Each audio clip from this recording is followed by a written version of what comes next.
इधर से निकलो, पीछे से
दिवस मनाए गुरु विशल्य सागर का, हम दीक्षा दिवस मनाए।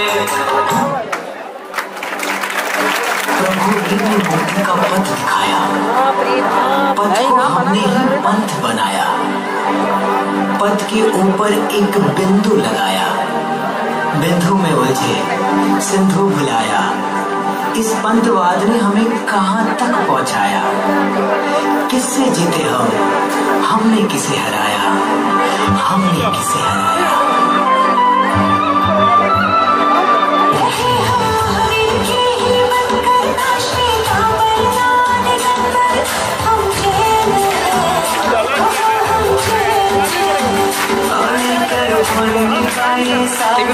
पीठ आएगी ना फिर दिखेगा क्या, बीच में कौन बैठने देगा।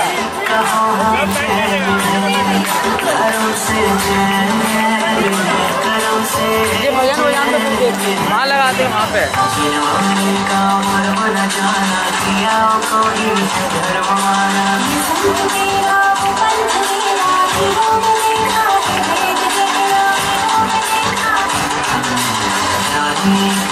एक है रक्षा, एक है झंडा, एक है आराम, अहिंसा बीच हमारी, एक ही है नियम सारे। ओम नमो हरिहंताणाम, ओम नमो। मानते नहीं है लोग, हमने देख लिया। एक भजन हो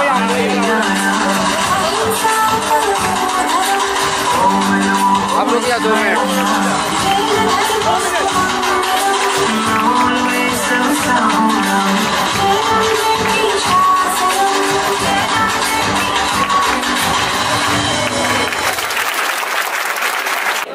और डांडिया प्लीज ले ले बच्चों से।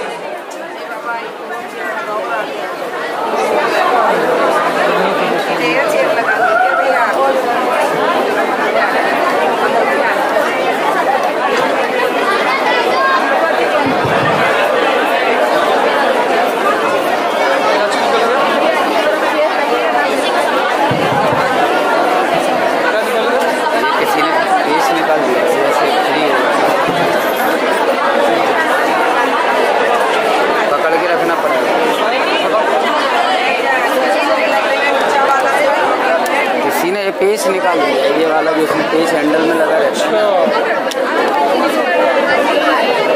वो ऐसे झुक जाता है ना।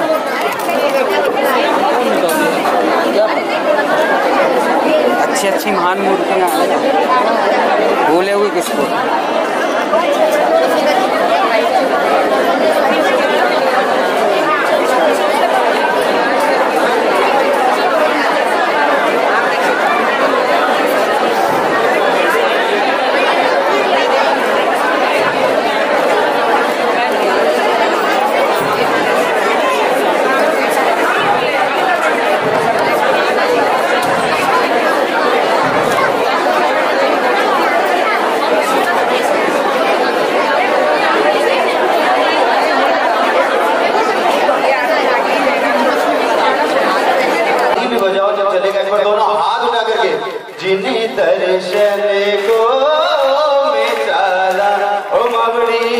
प्रभु दर्शन को मैं चला।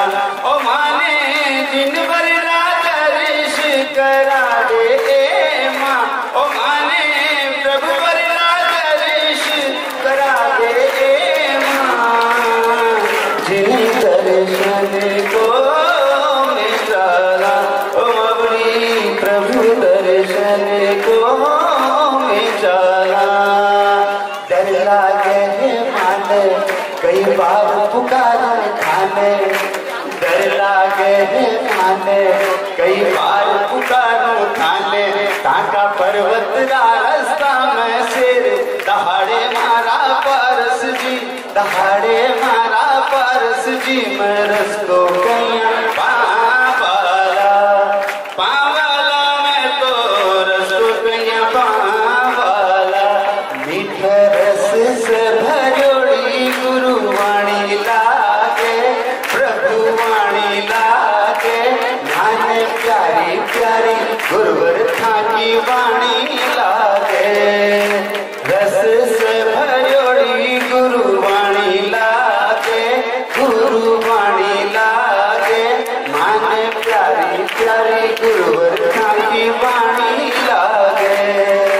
ओ गुरु शांत हो जाए ना, बात नहीं करे। जब तक ये नाटिका चलेगी ना तब तक आप लोग बात नहीं करना, ठीक है ना? तो समझ में आएगी। और यदि एक दूसरे से इनके कान में उनके कान में ऐसा नहीं करना, ठीक है? चलिए चलते हैं हम उस दृश्य की ओर।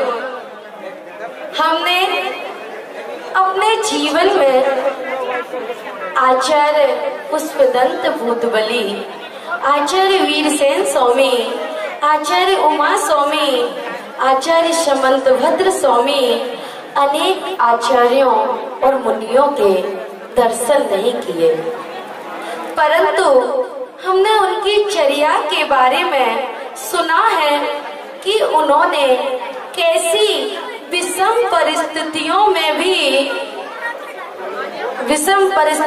का सामना कर समता के साथ जिन शासन की अभूतपूर्व प्रभावना कर जिन शासन की पताका को फहराया है। आज हम उसी क्रम में आप सबको ऐसे महान संत की गौरवशाली जीवन गाथा को सुनाने जा रही हूँ, जिन्होंने एक महान समतामयी साधक बन जीवन में आने वाली उन समस्त परिस्थितियों को जीतकर अनेक संघर्षों का सामना कर उस उच्चतम पद, परम पद, परमेष्ठी पद को प्राप्त किया, जिनकी दृढ़ता और जैन धर्म के प्रति अगाध निष्ठा अपने आप में हम सभी के लिए प्रेरणादायक है। ऐसे महान संत के बारे में कुछ भी कहना सूर्य को दीपक दिखाने के समान होगा। फिर भी हमने गुरुदेव की जीवन गाथा को एक छोटी सी लघु नाटिका के रूप में प्रस्तुत करने की यहाँ पर कोशिश की है। तो है हम लघु नाटिका आप सबके सामने यहाँ पर प्रस्तुत करने जा रहे हैं। चलते हैं हम उस नगर की ओर, मध्य प्रदेश के छतरपुर बमीठा नगर की पावन वसुंधरा पर, जहाँ पर 11 मई 1977 वैशाख शुक्लवारस को पिता मानिक चंद जी एवं माता लक्ष्मी की कोख से एक नन्हे बालक ने जन्म लिया। उनकी छवि बचपन से ही मनमोहक थी और उनका ओजपूर्ण मस्तक था। उनकी इस छवि को देखकर माता पिता ने उस बालक का नाम वीरेंद्र रखा। वह बालक इंद्र के समान अपनी किरणें बिखेरता हुआ सने सने वृद्धि को प्राप्त होता गया। वह बालक बचपन से ही मेधावी प्रतिभा बुद्धि से संपन्न था। क्लास में जब भी पढ़ने जाता थे तो उनका सबसे पहले प्रथम स्थान आता था। किसी भी चीज को जब वो ग्रहण करते थे, कोई यदि 2 बार में ग्रहण करता है तो उनकी बुद्धि इतनी तीक्ष्ण थी कि उनको एक बार में ही वह बात समझ में आ जाती थी। उनको क्रिकेट खेलने का बहुत शौक था। उन्होंने अपनी 10th की शिक्षा अपनी दीदी के घर सलेहा नगर में पूर्ण की और इंटर की शिक्षा चंद्रनगर में पूर्ण की। एक बार जब वह बालक वीरेंद्र छुट्टी मनाने के लिए अपनी दीदी के घर गया, वे बचपन से ही बहुत शरारती थे, बहुत ज्यादा शरारती थे। जीजाजी उनको जब दुकान पर बिठा कर चले जाते थे और कहते थे कि जब तक मैं ना आऊं तब तक तुम दुकान देखना, और यदि दोस्त आ गए कि चलो क्रिकेट खेलने चलते हैं तो दुकान को राम भरोसे छोड़कर चले जाते थे और दोस्तों के साथ क्रिकेट खेलने चले जाते थे। उनकी दीदी ने एक बार कहा कि चलो आज हम श्रेयांसगिरी दर्शन करने चलते हैं, जहाँ पर पूज्य गुरुदेव आचार्य श्री 108 विराट सागर जी महाराज का चातुर्मास चल रहा था। वह दीदी के साथ और अपने दोस्तों के साथ वहाँ पर चले जाते हैं। वहाँ पर जाते हैं तो देखते हैं कि वहाँ पर पूज्य आचार्य श्री का प्रवचन चल रहा था, लेकिन बच्चों का प्रवचन में मन कहाँ लगता है। तो वह प्रवचन ना सुनकर और अपने दोस्तों के साथ फिर से वहीं क्रिकेट खेलने चले जाते हैं। तो हम चलते हैं उस दृश्य की ओर जहाँ पर क्रिकेट खेलते खेलते ऐसा क्या हुआ कि वह वीरेंद्र बालक, जिनकी छोटी सी अल्प आयु में मात्र 15 साल की आयु में जिनको वैराग्य हो गया, चलते हैं हम उस दृश्य की ओर।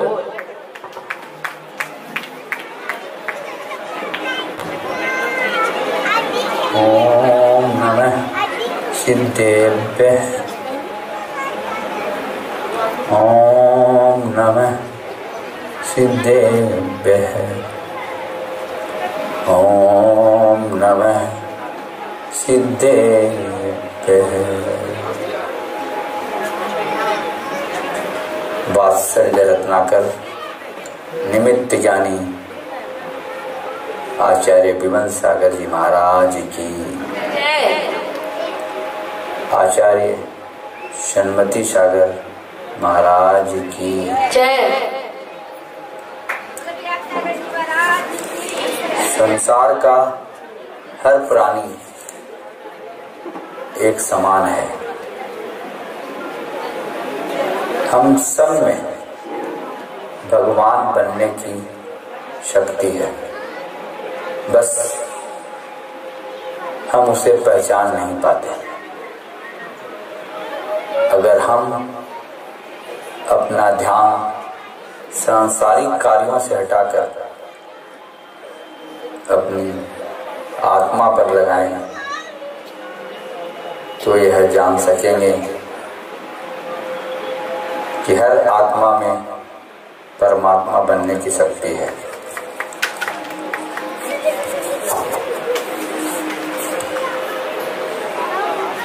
और बालक वीरेंद्र जैसे ही सुनता है कि हर आत्मा में परमात्मा बनने की शक्ति है, वह उसके कानों में एक आवाज पड़कर अंदर से झकझोर कर देती है और वह क्रिकेट खेलते खेलते रुक जाता है और वह यह आवाज कहाँ से आ रही थी उस ओर चल देता है। मैं तो इतने सालों से खेल कूद में सांसारिक व्यवस्थाओं में खुशियां ढूंढता रहा। आज पहली बार मुझे एहसास हुआ कि मेरी असली क्षमता क्या है। क्या मैं सच में भगवान बन सकता हूँ?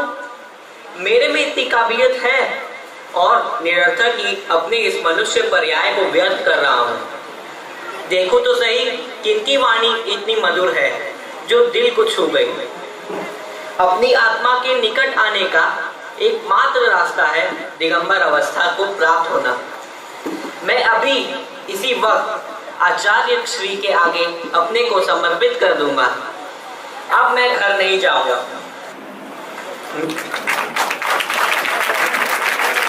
अरे अरे रुको, सुनो, कहाँ जा रहे हो? अरे एक बार सुनो तो सही। या रुको, मैं तुम्हारे भाई बापू को बुलाकर लाता हूँ।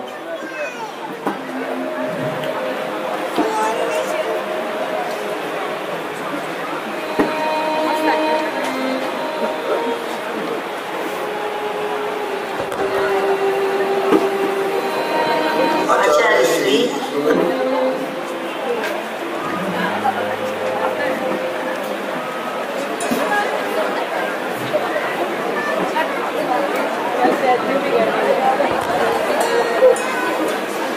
आचार्य श्री, नमोस्तु नमोस्तु नमोस्तु। आचार्य श्री, वीरेंद्र तो अभी बच्चा है, इसके पढ़ने लिखने की उम्र है। हम इसे घर ले जाने आए हैं।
तुझसे हमारा संसार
से एक बार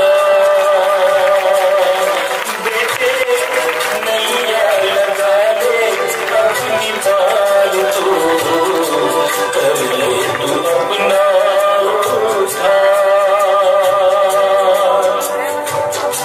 कर ले तू अपना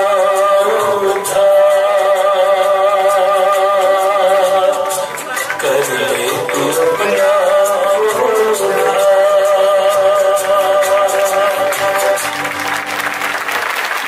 और इस तरह से वह बालक वीरेंद्र वैराग्य से ओतप्रोत होकर के अपने आप को गुरुदेव के चरणों में समर्पित कर सन 18 दिसंबर 1993 में आजीवन ब्रह्मचर्य व्रत को धारण कर लेता है। मात्र 1 साल ब्रह्मचारी अवस्था में वह बालक वीरेंद्र गुरु के साथ रहते हैं और सन 1995 में 28 जनवरी को मंगलगिरी सागर में एक साथ 5 क्षुल्लक दीक्षा पूज्य आचार्य श्री के कर कमलों द्वारा संपन्न होती है। चलिए आते हैं हम उस दृश्य की ओर जहाँ पर एक साथ 5 क्षुल्लक दीक्षा संपन्न हो रही थी।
आचार्य श्री के प्रति निवेदन करते हैं कि हे आचार्य भगवान, अब मुझे आप जैनेश्वरी दीक्षा प्रदान करें। जैनेश्वरी दीक्षा से ही हमारा कल्याण होगा। आप मुझे जैनेश्वरी दीक्षा देकर हमारे इस भव का कल्याण करें, हमारे इस भव का मार्ग प्रशस्त करें। नमोस्तु आचार्य भगवान, नमोस्तु आचार्य भगवान, नमोस्तु आचार्य भगवान। नमो अरिहंताणं नमो सिद्धानां भवतु। क्षुल्लक श्री 105 विशंख सागर जी नाम भवतु। क्षुल्लक श्री 105 विमत सागर जी नाम भवतु। क्षुल्लक श्री 105 विहित सागर जी नाम भवतु।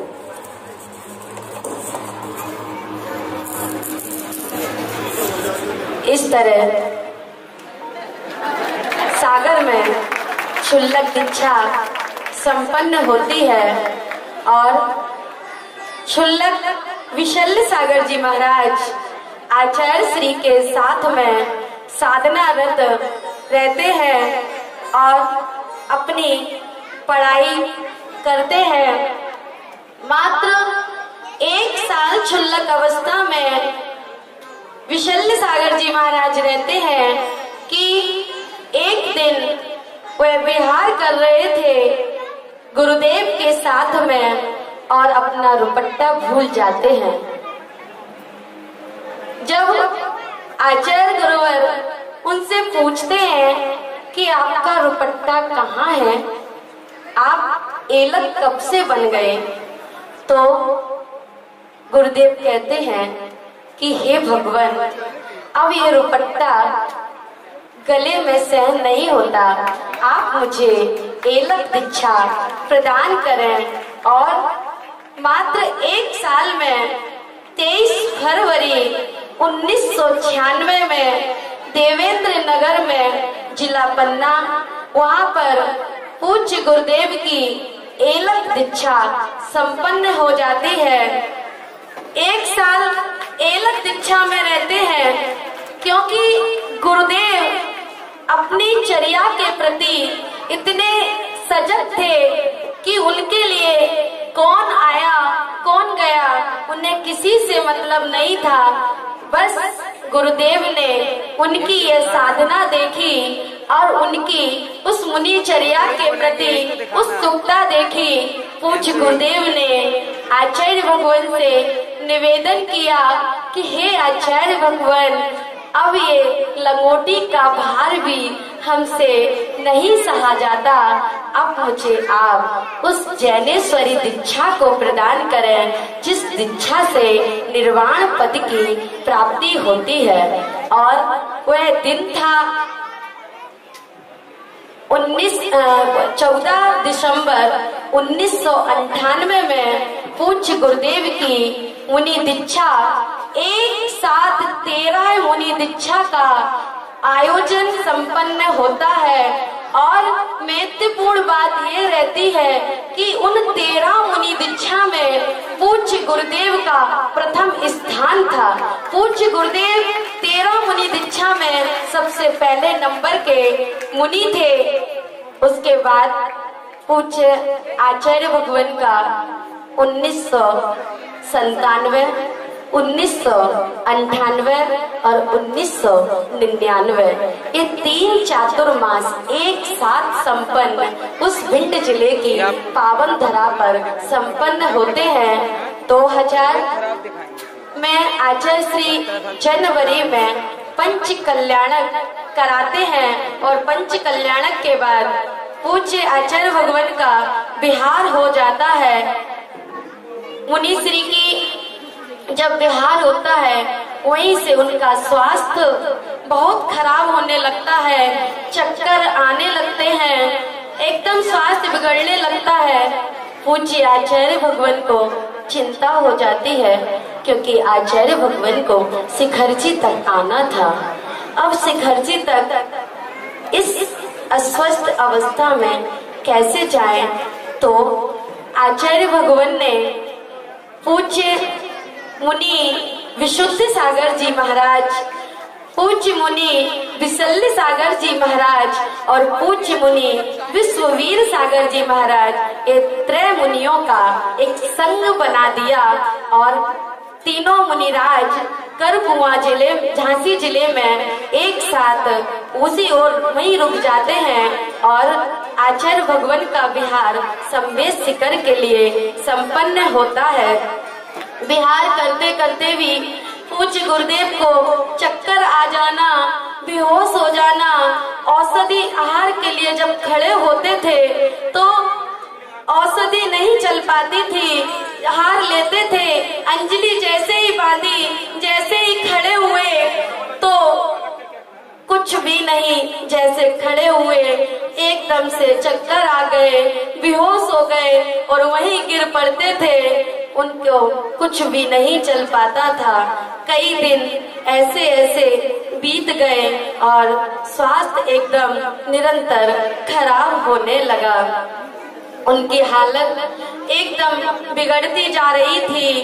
पूज्य महाराज श्री ने इसी अवस्था में फिर भी विहार करते रहे, सागर चातुर्मास किया, सिलवानी चातुर्मास किया।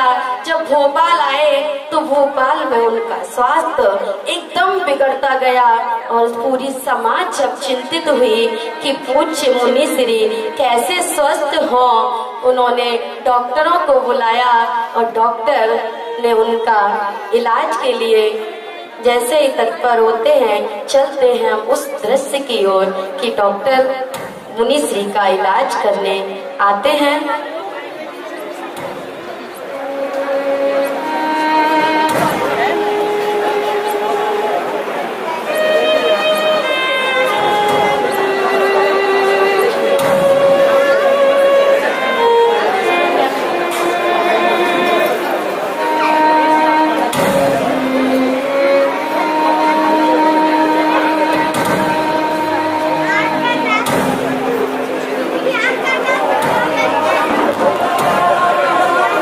इनकी हालत बहुत बिगड़ती जा रही है। इनके दिल में छेद है, इनका ओपन हार्ट सर्जरी करवाना होगा। अगर जल्दी यह ऑपरेशन नहीं करवाया गया तो इनका बचना मुश्किल है।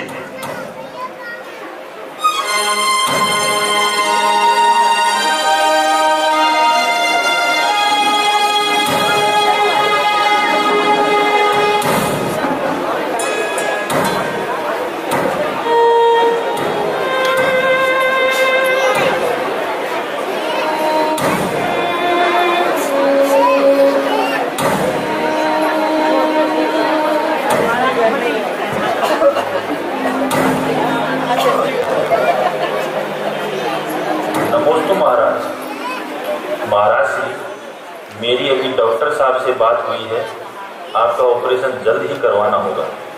ऑपरेशन की जिम्मेदारी सारा समाज लेता है।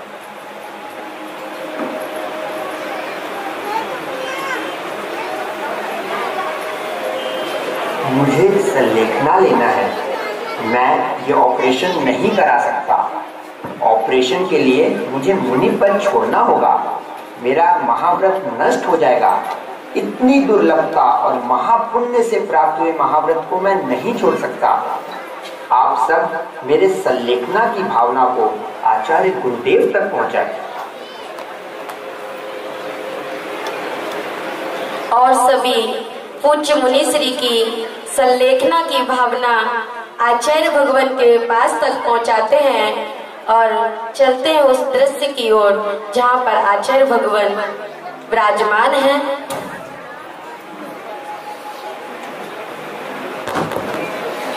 ओम नमः सिद्धेभ्य। विशल्य सागर जी महाराज तो आगम के ज्ञाता है, जिनके द्वारा जैन धर्म की अपूर्व प्रभावना होनी है। राजेश भैया, यदि इनको शीघ्र स्वस्थ लाभ नहीं दिया गया तो हमारे समाज के लिए बहुत बड़ी क्षति हो सकती है। जिस तरह समंत्रवत स्वामी को भी भस्मक व्याधि रोग हो गया था, उन्होंने अपने गुरु की आज्ञा को शिरोधार्य कर अपने रोगों का शमन कर पुनः उसी व्रत को प्राप्त किया। उसी प्रकार विशल्य सागर जी महाराज के लिए भी मेरी आज्ञा है और उनके लिए आशीर्वाद है कि वह भी अपने रोगों का शमन करें और शीघ्र ही स्वस्थ होकर पुनः उसी संयम के पद को प्राप्त करें। मेरा आशीर्वाद इस तरह से पूज्य आचार्य भगवान ने समस्त भोपाल समाज, सागर समाज, सिलवानी समाज के लिए आज्ञा प्रदान की और मुनिश्री के लिए आशीर्वाद दिया कि जिस तरह समंत्रभद्र स्वामी ने अपने रोगों का शमन करके फिर से उस मुनि पद को प्राप्त किया, मैं भी आपके लिए आज्ञा प्रदान करता हूँ कि आप भी अपने रोगों का शमन करें और उसके बाद हम आपको पुनः उसी पद में प्रतिष्ठित करेंगे। आचार्य श्री की आज्ञा से सन 2003 में मुनिश्री का open heart surgery Mahavir hospital Hyderabad में हुआ। इस दौरान जो भोपाल के दीपचंद जी थे, सुपर इंजीनियर दीपचंद जी, उन्होंने पूज्य मुनिश्री की इतनी सेवा की कि शायद कोई अपने बेटे की भी इतनी सेवा नहीं कर सकता। यदि रात में भी किसी डॉक्टर का गेट खुलवाना पड़े तो दीपचंद जी वह व्यक्ति थे कि कभी पीछे नहीं हटते थे। बस उनकी एक भावना थी कि हमने जैसे अपने पूज्य गुरुदेव को देखा है, हम फिर से उसी अवस्था में अपने पूज्य गुरुदेव को देखें, जल्दी स्वस्थ हो जाएं। इतनी सेवा का उनको इतना फल मिला कि उन्होंने भी पूज्य आचार्य भगवान के कर कमलों से दीक्षा प्राप्त कर उस समाधि, जो उस दीक्षा का परम लक्ष्य था, उस समाधि को प्राप्त किया और विश्व चिन्ह सागर जी नाम से वह प्रसिद्धि को प्राप्त हुए। चलते हैं दीपचंद जी की ओर कि दीपचंद जी ने कैसे सेवा की पूज्य मुनि विशल्य सागर जी गुरुदेव की। और मुनि श्री विशल्य सागर जी महाराज की जब दीक्षा छेद हो जाती है तो उनका नाम चेंज नहीं होता, केवल सागर हटा करके उस जगह पर भारती जोड़ दिया जाता है और वह विशल्य भारती नाम से विख्यात हो जाते हैं।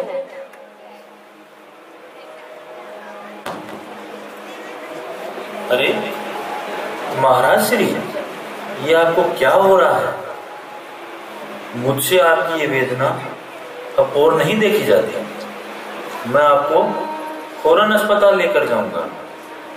बचा लो, बचा लो, अरे कोई तो मेरे महाराज को बचा लो।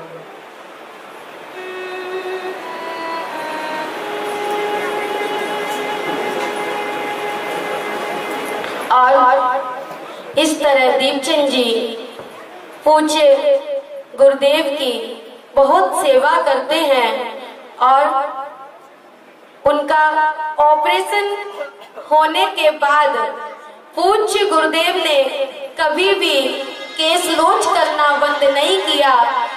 ऑपरेशन के जस्ट बाद भी वह केस लॉन्च करते रहे और क्या कहें, ऑपरेशन के बाद पूज्य गुरुदेव की भावना हुई कि हम संमेश शिखर की यात्रा करेंगे। लोगों ने बहुत मना किया कि आपका अभी ओपन हार्ट सर्जरी हुई है और पहाड़ पर चढ़ना आपके लिए नामुमकिन है, लेकिन उनकी आस्था और पूर्ण श्रद्धा की उन्होंने बोला नहीं, हमें शिखर जी की यात्रा करनी है। एक साथ 500 लोग शिखर जी की यात्रा करने के लिए पूज्य मुनिश्री के साथ गए। डॉक्टर को भी ले जाया गया, सभी साथ गए और मुनिश्री ने एक नहीं, 2 नहीं, 3 वंदना शिखर जी की संपन्न की। उसके बाद जब सागर में चतुर्मास हो रहा था, क्योंकि पूज्य मुनिश्री की एक विशेषता रही, उन्होंने अपने दीक्षा पद को तो छोड़ा लेकिन कभी भी घर को स्वीकार नहीं किया। वे कभी भी घर नहीं गए, बस समाज के बीच में रहकर ही उन्होंने उसी तरह से अपनी चर्या का पालन किया। एक बार पूज्य विशल्य भारती भैया जी सागर में चतुर्मास कर रहे थे। वहाँ पर जब रात में लघु शंका के लिए उठे तो वहाँ पर जब गए तो एक काला नाग था और उस नाग ने मुनिश्री की उंगली को ढस लिया।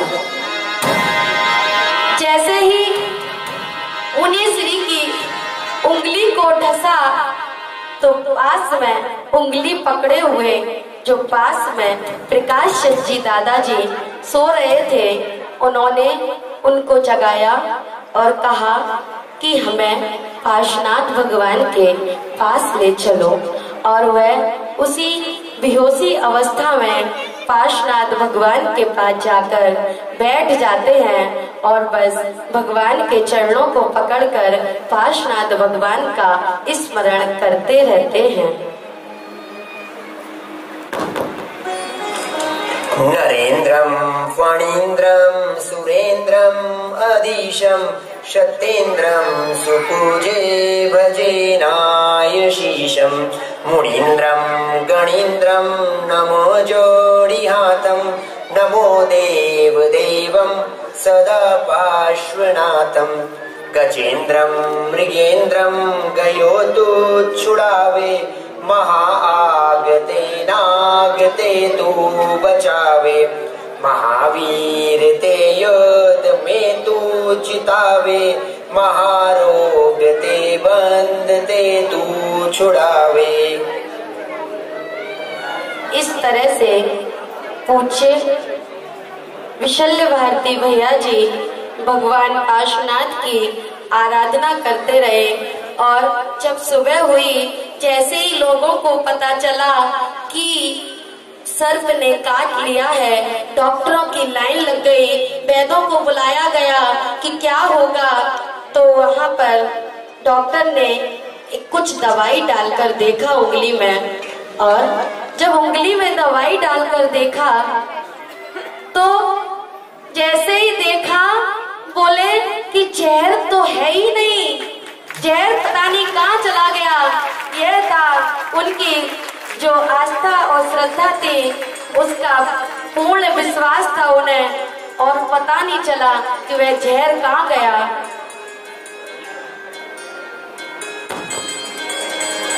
जहर तो बहुत पहले ही निकल चुका है। इनके शरीर में कहीं भी सर्प का जहर नहीं है। मैंने ऐसा चमत्कार पहले कभी नहीं देखा।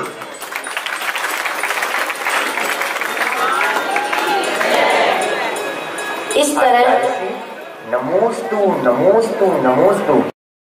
हे गुरुदेव,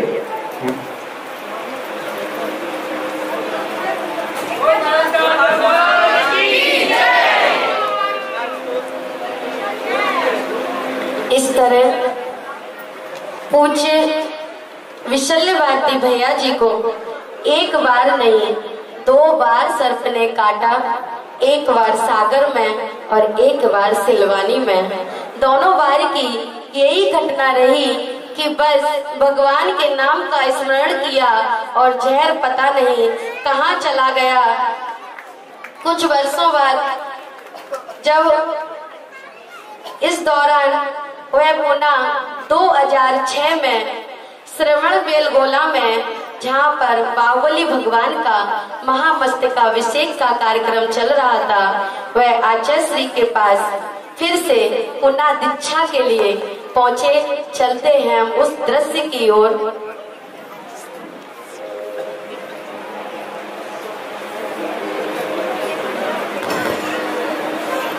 आचार्य श्री नमोस्तु नमोस्तु नमोस्तु। हे गुरुदेव, मैं आपसे निवेदन करता हूँ कि आप मुझे पुनः मुनि दीक्षा दें। अब मेरा स्वास्थ्य भी अनुकूल है। मेरा उपयोग निरंतर इस चिंतन में रहता है कि मैं कब मुनि बनूं। मैं हमेशा यही भावना पाता हूँ कि कब यथाचार दिगंबर मुद्रा को धारण कर अपना कल्याण करूं।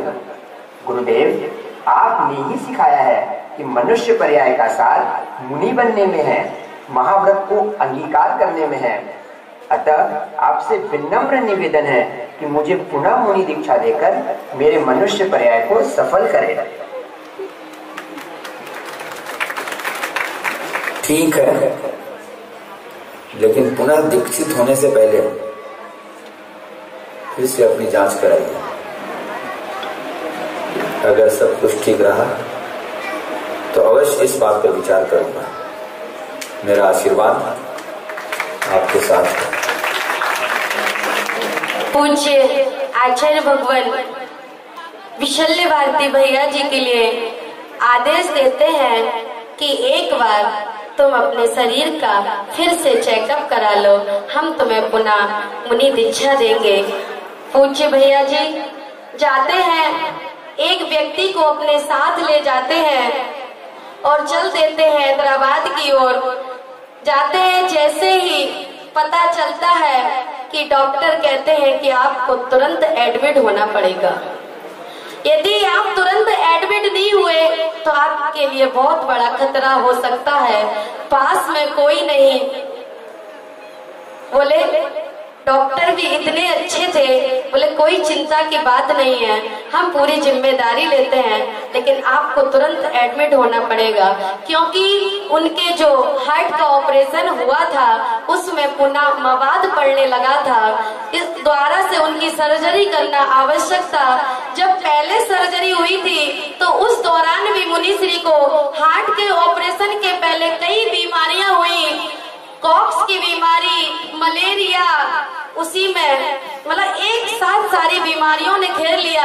डॉक्टर भी नहीं समझ पा रहे थे कि पहले किस बीमारी का हम इलाज करें। एक साथ इतनी बीमारी, हार्ट का ऑपरेशन करें कि कॉक्स का इलाज करें कि पहले हम मलेरिया को देखें। इतनी समता और इतनी आस्था शायद किसी की ही होगी। पूज्य मुनिश्री का ऐसा व्यक्तित्व, जब वो उनकी दीक्षा छेद हुई, जब वो थाली पर भोजन करने बैठते थे तो उनकी आंखों से अश्रु की धारा निकलती थी। वह भोजन नहीं कर पाते थे और ऐसे थाली छोड़कर चले जाते थे। जब बैठते थे और रात में जब भी शयन करते थे तो जैसे ही उठते थे तो उनको अपनी पिच्छी याद आती थी कि मेरी पिच्छी कहाँ गई। वह उस पिच्छी को याद करते रहते थे और एक भावना भाते थे कि हे भगवान, हम के सामने खड्गासन पार्श्वनाथ भगवान की प्रतिमा दिखी और मुंह से लमो अरिहंताड़म का शब्द निकला और वापस फिर बेहोश हो गए। इतनी आस्था पूज्य मुनि श्री की थी कि कब हम उस दीक्षा को प्राप्त कर लें, कब उस पद को प्राप्त कर लें, बस एक ही भावना चलती रहती थी। कभी भी उन्होंने अपनी चर्या में कोई ढील नहीं रखी। 16 में लेना, आईसीयू में भी रहे तो 16 का ही जाता था। व्यक्ति जाते थे उनके लिए 16 के वस्त्र पहना के 16 का पूरा ले जाके उनकी पूरी व्यवस्था करते थे। कभी भी उन्होंने अपनी चर्या के प्रति कॉम्प्रोमाइज नहीं किया। अपनी चर्या में वह इतने स्टिक रहे और आज शरद पूर्णिमा का दिन, आज शरद पूर्णिमा का दिन 13 अक्टूबर सन 2019 का दिन था कि पूज्य गुरुदेव की जो भावना निरंतर चलती रहती थी, पूज्य गुरुदेव ने उस परम पद को प्राप्त किया। हम भगवान से यही प्रार्थना करते हैं कि हे भगवान, उनका शरद पूर्णिमा उठा है चंद्रमा देखे गगन में, शुभ शरद पूर्णिमा उठा है चंद्रमा देखे गगन में, देखे गगन में धर्म की गगन से आज उतर आई धर्म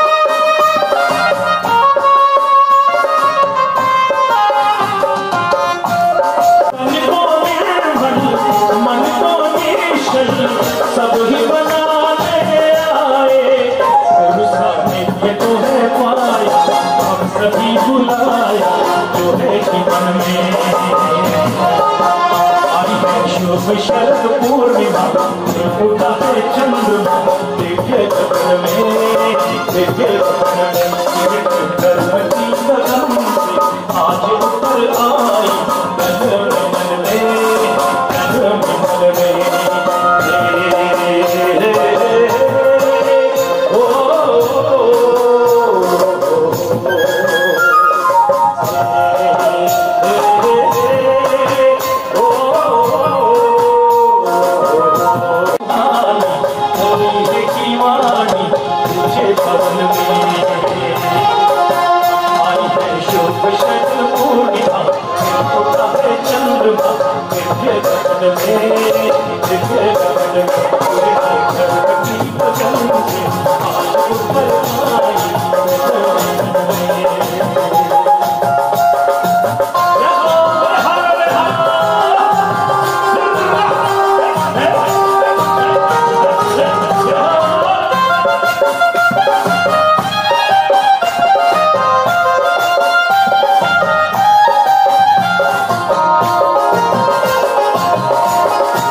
शरद पूर्णिमा उठा है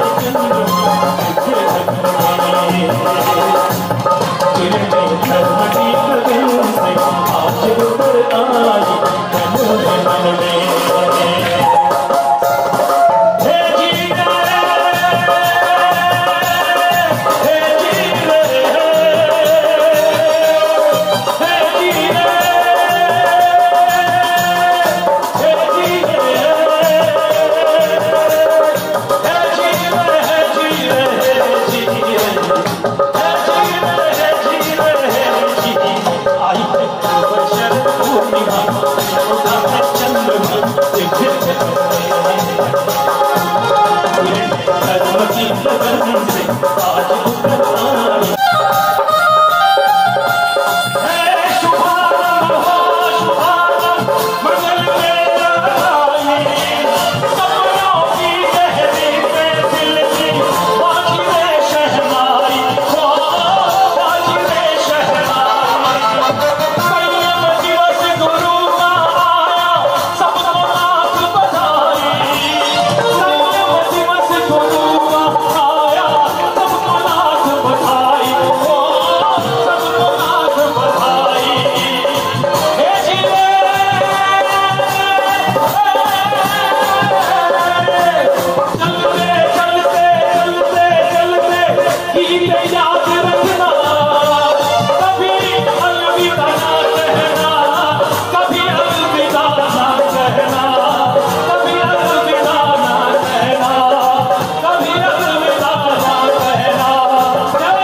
सुन ले हमारी ये पुकार